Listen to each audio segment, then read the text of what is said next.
We've spent some time talking about nucleophilic substitution. Now let's talk about electrophilic addition. Now, one of the things that can happen is we'll have a double bond, carbon-carbon double bond, and that double bond can react with an electrophile. And a typical electrophile would be a strong acid because it is needing extra electrons, so it will be drawn towards them.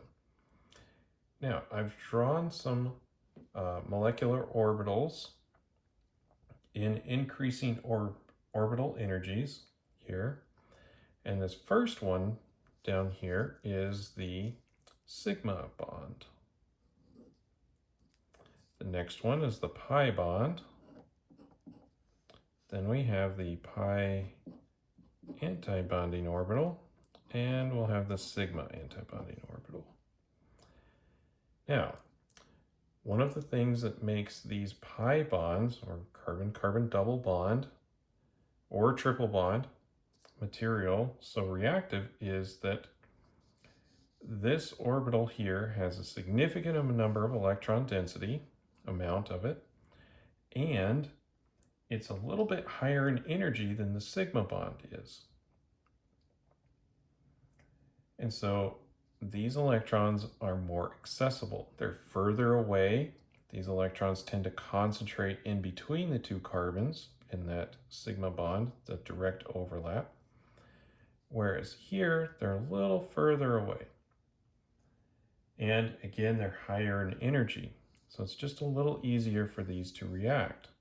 And remember, pi bonds are weaker than sigma bonds, which is why they're higher in energy. They're just less stabilized. The overlap is not as direct as we see here, so they're a little higher.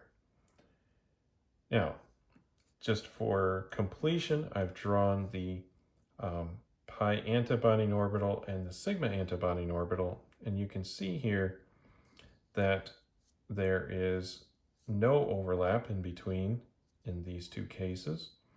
And you'll also notice that there's some increasing number of nodes in here. So we have one node here, but we still have significant overlap.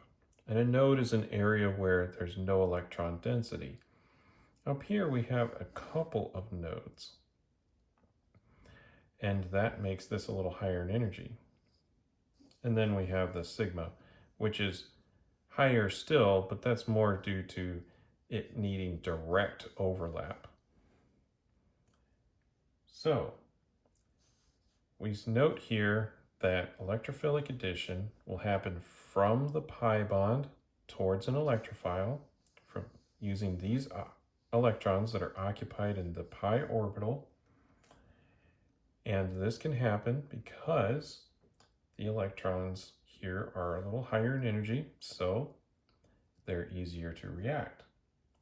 We also note that pi bonds are weaker than sigma bonds.